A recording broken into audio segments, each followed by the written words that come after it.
Bonjour, vous êtes sur Décideur TV, c'est Lex Inside. Au programme de ce numéro, on va parler de la création de l'association Delex Consortium. On parlera également protection des lanceurs d'alerte à l'aune du décret du 4 octobre. Et enfin, quelles sont les tendances des directions juridiques en matière de LegalOps. On commence tout de suite cette émission avec Hanan Othmani, fondatrice de Delex Consortium, qui va nous parler de son association. Hanan Othmani, bonjour. Bonjour. Alors, qu'est-ce que Delex Consortium ? Alors, on a beaucoup entendu parler de la finance décentralisée, qui marque une nouvelle ère de la finance et qui désigne les services financiers basés sur les blockchains. Alors, on peut légitimement se demander, qu'en est-il de la sphère du juridique ? Et si, en France, nous prenions l'initiative de créer et piloter le tout premier écosystème juridique décentralisé ? Alors, qu'en est-il ? Alors, Delex Consortium, c'est une organisation à but non lucratif, une association loi 1901, qui vise à repenser entièrement le monde juridique traditionnel via l'innovation pour le rendre plus simple, plus accessible, plus sécurisé, en s'appuyant sur les technologies émergentes, ce qui est complètement inédit. Donc, pour faire plus simple, Delex, c'est un pont entre l'industrie du droit et les technologies émergentes, le monde de la tech. Donc Delex, c'est un lieu privilégié d'échange et de réflexion, donc autour de commissions, conférences, groupes de travail, en vue de construire et diriger le premier écosystème juridique décentralisé. Alors, qui sont les membres de Delex ? Alors, Delex Consortium vise à rassembler, fédérer les professionnels du droit, donc les avocats, les juristes, les personnes du monde de la tech, tous les experts tech, les grandes écoles, universités, les centres de formation, les centres de recherche également, les startups, leaders de l'industrie, des grands groupes, donc en France et à l'international, donc en vue de créer, de piloter ce premier écosystème juridique décentralisé. Delex s'appuie également sur des partenaires institutionnels et sur les pouvoirs publics nationaux et supranationaux. Alors, pourquoi avoir créé cette association ? Parce que vous pensiez qu'il y avait un déficit en la matière ? Alors, peut-être rapidement revenir sur cette révolution du paysage numérique qui a donné lieu à ce changement de paradigme avec le Web3. Donc, il y a eu cette volonté ou cette nécessité de s'affranchir de l'hégémonie, de la toute-puissance des géants du net, qui récoltent des volumes astronomiques de données et qui détiennent aujourd'hui plus d'informations sur les habitudes et les préférences des consommateurs que les gouvernements. Donc, les données sont exploitées à des fins commerciales, mais sont également extrêmement prisées par les cybercriminels. Donc, c'est tout le sujet de la souveraineté numérique. Donc, il s'agit de reprendre la main, reprendre le contrôle sur la propriété, sur la donnée et d'en piloter la gouvernance en plaçant le consommateur, l'utilisateur au cœur du processus pour en faire un libre acteur de l'espace digital. Donc, le sujet est intrinsèquement juridique, donc l'essence même de ce mouvement est juridique. Pourtant, le monde du droit est resté à l'écart de cette révolution majoritairement. C'est la raison d'être de Delex. Alors, venons-en aux missions peut-être de l'association. Vous avez parlé de conférences, d'événements. Qu'est-ce qu'il y aura d'autre ? Alors, Delex Consortium s'articule autour de 4 grands axes. Donc, il y a tout le volet leadership. Donc, c'est la création du réseau, donc du monde du droit et de la tech. Donc, réunir un réseau d'acteurs clés de ce secteur-là. Ensuite, il y a le volet normalisation. Donc, Delex est investi d'une mission d'intérêt général en vue de coordonner et de développer un système de normalisation avec des sociétés de certification établies. Troisièmement, il y a tout ce qui est laboratoire d'innovation. Donc, concrètement, ça va être le brainstorming, en fait. Et c'est là qu'interviennent les grandes écoles, les universités, les centres de recherche également. Et pour terminer, il y a le volet représentation et communication. Donc, Delex a vocation à être le contact privilégié pour promouvoir ce besoin de clarté réglementaire en vue d'aller vers un marché digital plus sûr, plus innovant et plus compétitif, que ce soit en France ou à l'international. En définitive, quelle est l'ambition de Delex ? Alors, je dirais que l'enjeu est double. D'une part, s'appuyer sur les technologies émergentes pour aller vers une conception nouvelle de la matière juridique et d'autre part, poser un cadre, définir les bonnes pratiques, définir des normes de marché concernant les technologies émergentes. Donc Delex Consortium est à ce jour la seule et unique organisation au croisement du monde du droit et de la tech, des technologies émergentes plus précisément. Donc rejoindre Delex, c'est véritablement une opportunité de faire partie de ce projet international d'envergure et d'être acteur de cette révolution numérique. On va conclure là-dessus. Merci d'être venu sur le plateau de Lex Inside. Merci à vous.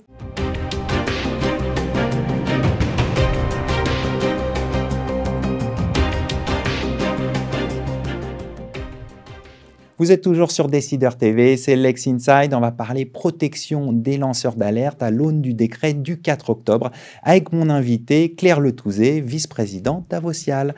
Claire Letouzé, bonjour. Bonjour Arnaud. Alors, qu'en est-il des apports du décret concernant le recueil et le traitement des signalements de manière interne?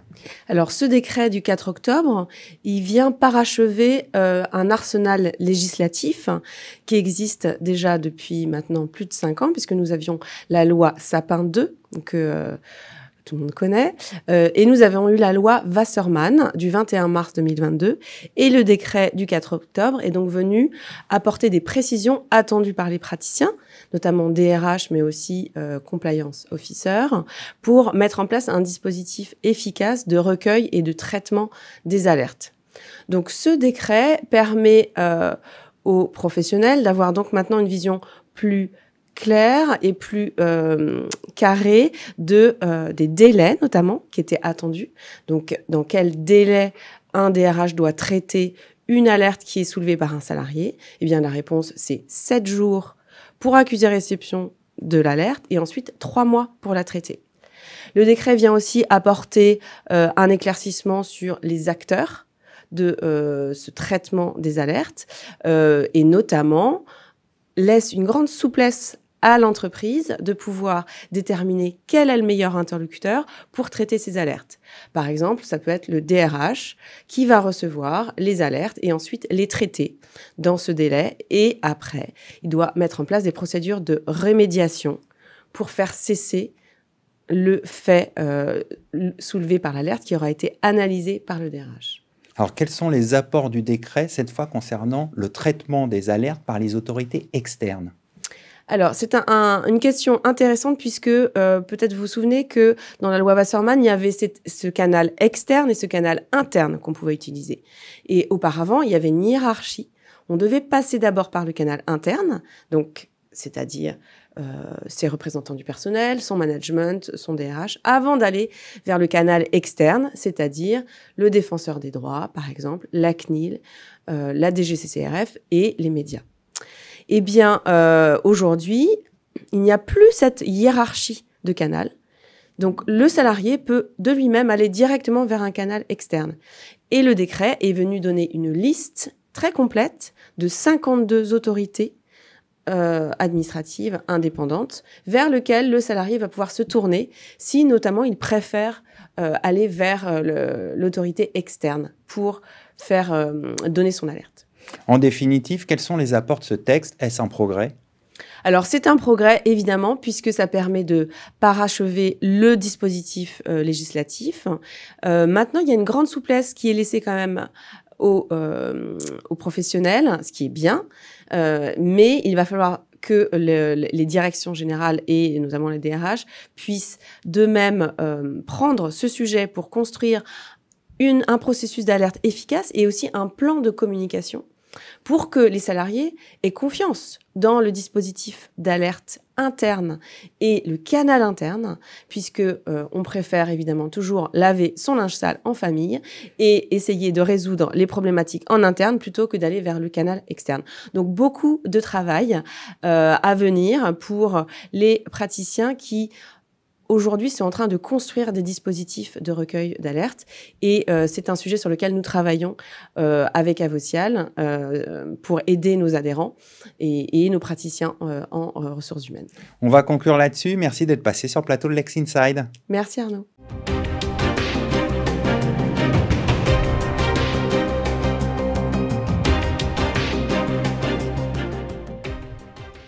Vous êtes toujours sur Décideur TV, c'est Lex Inside. On va parler Legal Ops. Quelles sont les tendances dans les directions juridiques avec mon invité Émilie Le Tocard-Calam, cofondatrice de la commission Legal Ops au sein de la FJE. Émilie, bonjour. Bonjour Arnaud. Alors, quelles sont les actions qui ont été menées par la commission Legal Ops de la FJE? Alors cette année, la commission Legal Ops a essayé de se concentrer sur du contenu à forte valeur ajoutée. Alors je dirais déjà en préambule que les cofondatrices et les personnes qui participent à la commission sont toutes bénévoles et que compte tenu de la grosse actualité avec la guerre en Ukraine, beaucoup de personnes ont été très mobilisées. Donc on a eu un petit ralentissement de production, comme toutes les directions juridiques qui participent à la FJE, c'était très complexe.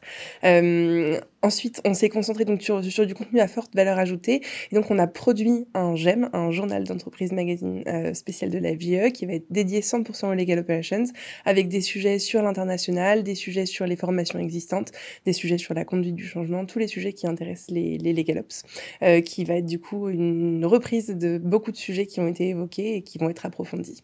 Et puis, on s'est rapproché également de beaucoup d'autres commissions de la FJE pour essayer de travailler de façon avec des synergies et de travailler ensemble main dans la main sur des sujets qui allaient pouvoir intéresser plusieurs commissions ensemble. Alors maintenant, passons au bilan du développement des Legal Ops depuis un an. Je vous avais reçu sur ce même plateau. Quel bilan faites-vous du développement des Legal Ops dans les directions juridiques? Alors en un an, ça a vraiment beaucoup évolué. On a assisté à une accélération qui s'est faite sur cette dernière année. C'est-à-dire qu'aujourd'hui, quasiment l'intégralité des groupes ont au moins commencé à réfléchir au sujet d'internaliser un Legal Ops ou d'externaliser les prestations. On a toujours constaté qu'il y avait des personnes qui étaient à mi-temps sur ce sujet-là, qui prennent du galon au fur et à mesure, puisque quand on commence à nommer quelqu'un à mi-temps, on se rend compte qu'il y a beaucoup de sujets, et donc les personnes vont avoir un scope qui vont évoluer au fil de l'eau. Il y a quasiment plus de directions juridiques qui n'ont pas encore réfléchi au sujet, et qui n'ont pas pris la mesure de l'importance du rôle. Donc on assiste vraiment à une structuration des directions juridiques avec un Legal Ops qui est nommé soit à mi-temps, soit à temps plein, avec un vrai rôle d'adjoint auprès du directeur ou de la directrice juridique sur les sujets opérationnels et fonctionnels. Donc bilan positif, accélération, donc ça veut dire des perspectives de développement intéressantes pour les Legal Ops dans les directions juridiques? Oui, alors vraiment, dans les directions juridiques en France, on assiste donc à cette véritable structuration. On a des personnes qui vont être nommées de plus en plus sur des temps à temps plein, sur des postes à temps plein. À l'étranger, ça fait un moment que le mouvement est amorcé, donc ils ont un peu d'avance sur nous, on voit ce qui se passe. La structuration, elle continue, elle grandit et on assiste à une création d'équipes. Puisque comme je vous le disais juste avant, plus on commence à creuser les sujets et plus on se rend compte du volume tentaculaire que ça va représenter et des ratios sous-jacents qu'il va y avoir. Et donc, les équipes se structurent avec 1, 2, 3, 5 personnes spécialisées dans les Legal Operations au sein du même département juridique. Bon, on va suivre tout ça avec intérêt. Merci Émilie d'être passée sur notre plateau. Merci beaucoup. Merci à toutes et à tous pour votre fidélité. Je vous retrouve très bientôt sur Décideur TV pour un nouveau numéro de Lex Inside.